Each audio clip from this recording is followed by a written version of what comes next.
Hey, Mountain Ridge family. I'm excited to come to you today with some experts. We know this virus thing has caused all kinds of changes to your life and your routine. And for some of you, you're working from home for the very first time. I've had a few people share with me already that this has been a little unsettling. They've never done it before. They're not exactly sure how to do it well. And well, as your church family, we've got experts that have done this for a while, and we want to share that with you. We know about spiritual things, but we've got people in our church that know about the issues you're dealing with. And so we've got a panel here today that's going to share how they have learned to work well from home. And I'm excited to share with you that we're hoping next week to be able to release another roundtable that helps you as parents that are educating your kids. We've got teachers, we've got some homeschool parents, and their goal is to help you do a great job as you educate your child from home. So I'm glad you're tuning in, and we're excited to get started today. Well, thank you guys for joining us. Could you take a moment and just share who you are, who you work for, and how long you've been working from home? I'm Laura Ingalls. I work for Bayhouse Solutions, and I've been working from home about 3 years. Hi, I'm Jeff Hale. I work for Premier Trailer Leasing, and I've worked from home for about 13 years.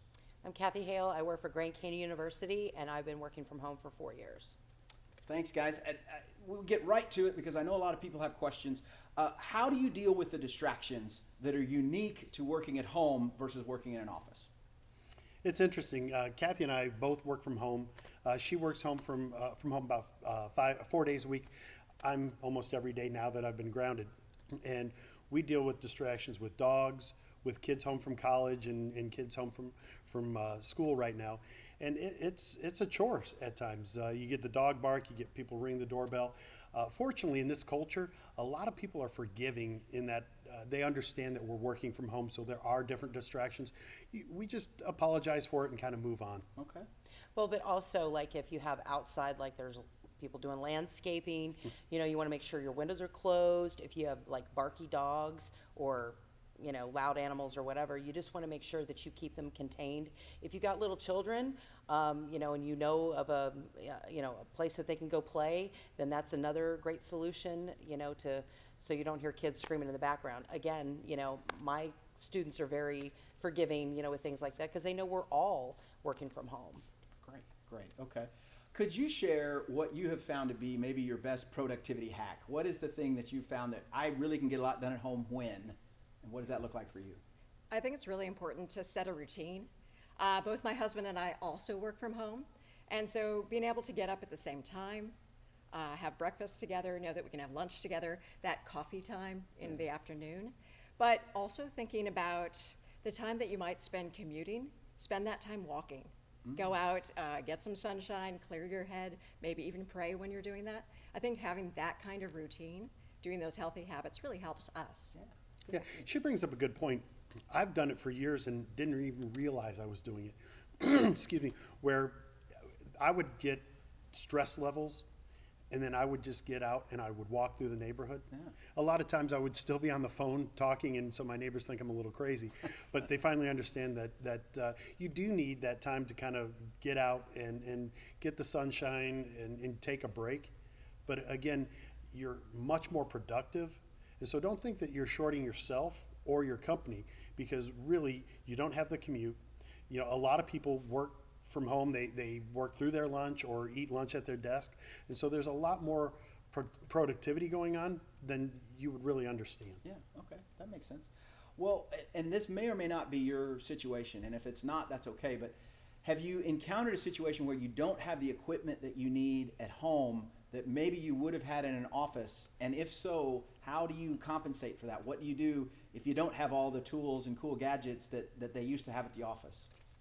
I call tech support. Okay. We have tech support, and I always apologize to my students. Oh my gosh, please bear with me, because that's what we would do if we were in the office. Yeah. Or let me get somebody. I'll have somebody that's on my team or somebody that's tech savvy. There's other ways to do that. So if you are working from home, find out who those contacts are. So if, God forbid, something like that does happen, then you've already got that number in place, and it already sounds like you're more prepared. Yeah. There's times that I have to run up to Staples to get certain things. You're kind of your own tech support. But one thing that I did figure out is when I work from home, if I VPN in, my printers change. I print at the corporate office, not at my office. Okay. And so I've printed some things that I've had to have somebody that is a trusted colleague go pull off the printer, shred before they got out in the home office. Right, yeah. I've got a small business, so, definitely you're keeping your receipts because those are tax deductions. And I suspect that anything, you have to talk to your accountant, but I suspect that anything that you're adding to your office right now would be a tax deduction. And my business partner is great at going to Goodwill and finding gems. Oh. She found one of those fancy Herman Miller chairs for like $5.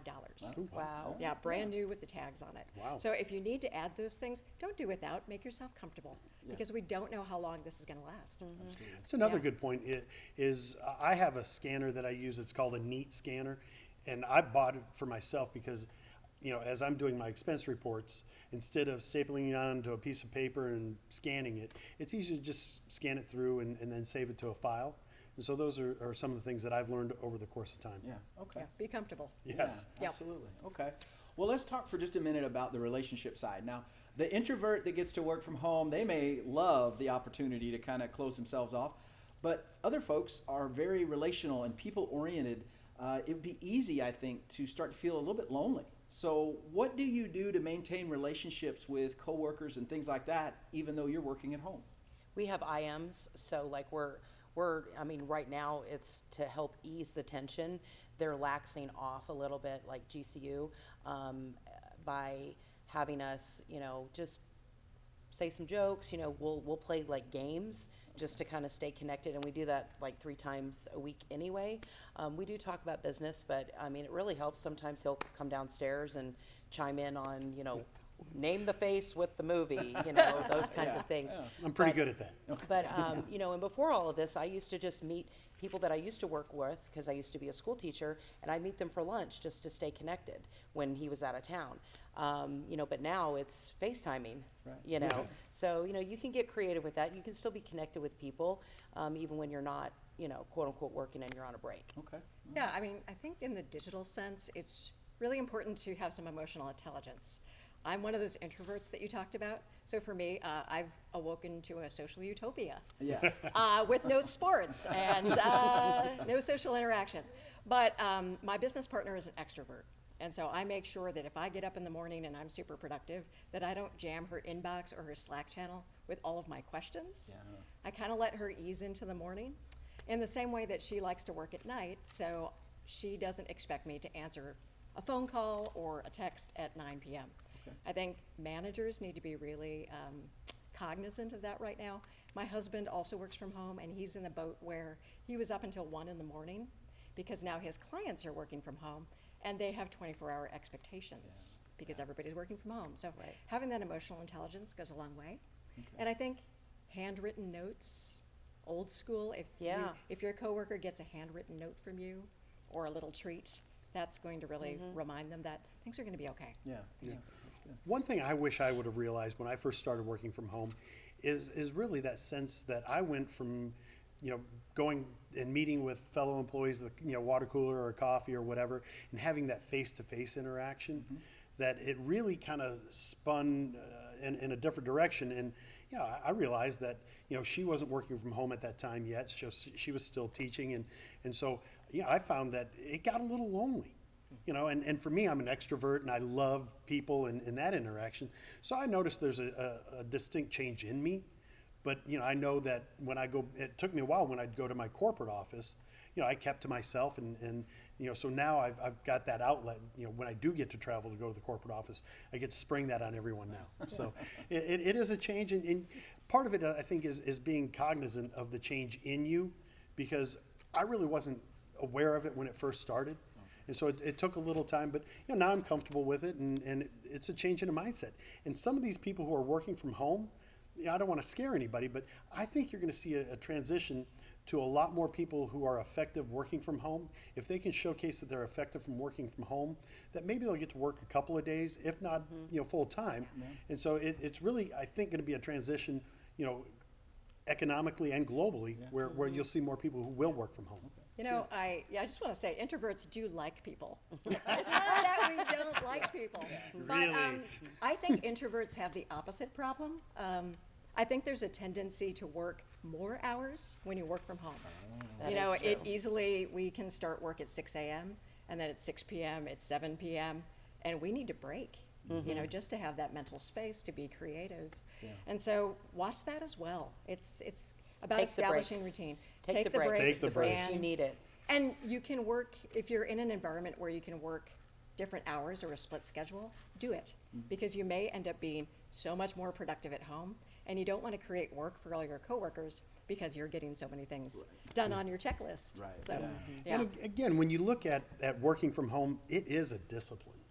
It is, and it's not for everybody. And you have to wear pants Sometimes, sometimes. sometimes I don't get a shower until after lunch because I get up and I start working. You know, and so I mean, you've got to make sure that you adhere to a schedule. You're still working. You know, and again, I do find that my phone will ring or whatever before hours or after hours, and I don't mind. I still work. Right. Yeah. Yeah. And well, I think that speaks to every person's going to have a little variation on Right. it that works for them and that it can be customized. But I really appreciate your guys' time today. Anything that you didn't get to share that you would say, or that hey, I wish somebody had told me when I first started working from home that, about this thing I needed to know about, anything like that comes to mind for anyone? I would just say, like, just because you work from home, don't think, well, I can take my time to get things ready. Just maximize, make your time count when you're punching in. Like, I always make sure I get my cup of coffee, I've got all my stuff laid out, and just, if you have to set out a schedule, just do that. My time gap from like 8 to 10, this is what I hope to accomplish. Just make them goals. Don't make like this long-winded list, because if you do, you're going to end up, oh, I can't do all this. 3 things, Yeah. make your bed, make your bed, That's one thing. At least you accomplish one thing. Yeah, that makes sense. Well, and when I look at working from home and the things that I wish I had known is really that dedication, that schedule, but remember to have fun. I mean, enjoy your time, enjoy the atmosphere, and enjoy the fact that you don't have a commute. Yeah. Yes. Make something of that. Oh, absolutely. So, good time to read your Bible. You don't have that excuse Yes. anymore. Good time to go for a walk. Reach out to other people who need to hear from you. So. And assure the people that you're working for that it's okay. Like, I'm thankful that I work for a faith-based university. So I send all my students scripture. I tell them, the reading plans that we're doing. And then that invokes, well, where do you go to church? So it's also another good thing, because people who haven't connected with the church, they need church now more than ever. Right. And like we're proving, church is not a building, it's the people. So that's the important, takeaway. And she brings up a great point too, is I find, my customers really become my friends, whether I work at an office or not. But it's important to build those relationships and continue to invest in them, whether you're face-to-face or not. And so I like the idea of sending thank you cards or whatever. I mean, definitely make sure you reach out and maintain those relationships and even grow even further, because, again, this might change where you're not going to be face-to-face with those people as much as you used to be. Right. Yeah. Yeah. I think in short, show empathy for people. Yes. Yes. People are missing small talk, so have a little small talk. People are missing that face-to-face. Send them something tangible in the mail. And like, even with my clients, I've been telling them that I'm praying for them. And I'm concerned about things that they're going through in life, just because I think we all need a little more of that. Absolutely. Hey, our panel was great, and not only did they give some great insight, they have actually agreed to come back and answer questions that you might have. So when you see this post, if you have questions or things you would like to talk about, type it down in the comments section. These guys have agreed to come and check it every couple of times a day and give answers or input into anything they can that you're struggling with. So thank you for joining us. Be watching for the next roundtable on educating your kids at home. Thanks.